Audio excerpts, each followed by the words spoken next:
Well, as the first phase of polling was underway in Gujarat today, Rahul Gandhi's Bharat Jodo Yatra continued and Swara Bhaskar joined him on the Bharat Jodo Yatra today. She joins us now exclusively on NDTV. Swara, thanks very much for being with us. Firstly, what was that experience like? Why did you decide to join the Bharat Jodo Yatra? Well, the experience was exhilarating. And it was really quite tremendous. I don't think I've experienced something like this at all. I mean, I cannot remember so much energy, so much collective energy, so much enthusiasm, which seems really organic amongst people, amongst crowds who are not only Congress workers, but also just common regular people. And just this kind of resolve. So it was really quite tremendous. I decided to join Bharat Jodo Yatra because I think that the message of the Yatra really resonated with me. I think it's no secret to anyone that the last 8 years in India, the political culture has deteriorated in a way that is very, very evident to anyone who's willing to look at it objectively. I think that the way in which hate has been normalized, the way in which bullying has been normalized, and the way in which this idea that India belongs only to one particular set of people, one particular community, one particular, people who belong to a certain ideology, and everyone else in some way is either a dissenter or an other or should go to Pakistan. So I think that the Bharat Jodo Yatra is a really pretty radical way to resist this kind of hate by reminding us of the fraternity that is actually very, very central to our constitution. It's in the preamble of our constitution. I think that, our constitution talks about liberty, equality, justice, and fraternity. All these four things are currently endangered in our politics and in the political culture and public culture in India. But so I think that in some sense, the Bharat Jodo Yatra is really fighting for these constitutional ideals. And I think that I also like the way in which they're foregrounding the issues of unemployment and inflation, which is really what we should be talking about. Swara, let me ask you this, Vishnu here. I mean, on the one hand, you've got this huge yatra with so many people participating. Rahul Gandhi over there, we just saw images of you with him. And yet you've got the Gujarat elections, the Prime Minister campaigning like crazy. The Congress seems to be absent in terms of their top leadership on a day like today.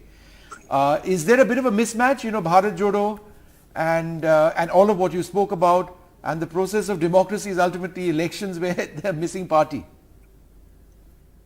I mean, honestly, I don't know that I'm the right person to answer a question about Congress electoral strategy and how and why and where they choose to send their star campaigners. But I will say one thing, Vishnu, which is that, I think that the idea that politics is only electoral politics is actually a bit limiting. And it's frankly we're in a situation in India now where no law is too low as long as it wins elections. And, everything is forgiven if the election is won, and politics is just limited to winning elections. But that's not all politics is. Politics is also about transformation of our country. Politics is about social transformation, about political transformation. So I think that the Bharat Jodo Yatra, and they were pretty clear in their messaging that this is not a campaign toward an election. I think they're really trying to express it and think of it in a far more wholesome way, and also in a way that is, I think, a lot deeper than merely one or two elections. But Swara, tell me this. I mean, it's so many people participating in this, old people, young people, men, women, children. What did some of the people who were actually a part of it, I'm not talking about Congress leaders, I'm talking about the people you saw around you. What is it that they tried to find in the Bharat Jodo Yatra?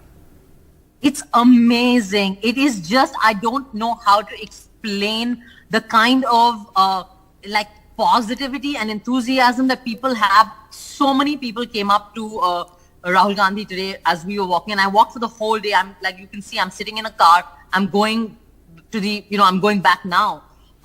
What did you talk to him about?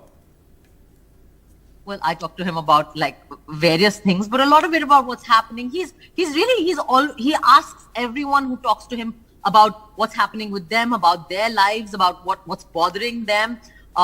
So he spoke to me a little bit about that, and then a lot about just politics and ideas, and a lot of what I'm saying to you right now, about how, you know, that there is a need for transformation, not just in terms of elections, but yes, of course, but also a much deeper transformation in terms of our imagination. But Swara, just coming. And I was really sorry. I was really struck by one thing, which is everyone came up to him and said something different. So, like, you know, there were farmers who were coming and talking about garlic prices, or the fact that fertilizer is not available in Madhya Pradesh, or there was a guest lecturer who was coming and speaking about the difficulty of guest lecturers in government colleges in Madhya Pradesh. There were women who were coming and talking about their own problems. There were little children. One little child got in and he was like, "Aap kahan rehte hain? And can I have your number?" And and a lot of I was very struck by the fact that there were so many young people, and so many of them, of course, came and said he's an icon for them, and that so many people came and said we're so proud of what you're doing. Just taking off from what Vishnu also asked you earlier, you know, in terms of how this squares off with elections. Look, ultimately the Congress is a political party, and it's not an NGO. So winning elections is important, and clearly, you know, you have a certain ideological view. Therefore, do you believe it's enough to have a Bharat Jodo Yatra, which may be good in intent and idea and so on, without actually focusing on winning elections, which is very integral to the survival of any political party?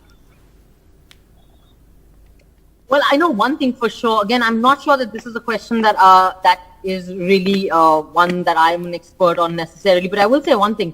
You cannot win an election without changing how people think. The fact is that we are in this state. We have voted in a particular kind of majoritarian, authoritarian government twice. So in that sense, it's not like this present government was, you know, thrust on us. We chose it, and in the second time round, we chose it with an overwhelming mandate. So there's clearly a certain kind of political culture that has been normalized in India. There is a certain kind of thinking that the Indian voter has. So if you're not, I think that the challenge has to be in thought, and it has to also be ideological, and that transformation has to also be ideological and in thought. So, and I think that that's what the Bharat Jodo Yatra is trying to do. And I think that if I remember correctly, Rahul Gandhi did go to Gujarat twice, I think. For one day. Yeah, but for one day. Anyway, Swara, thanks very much for joining us.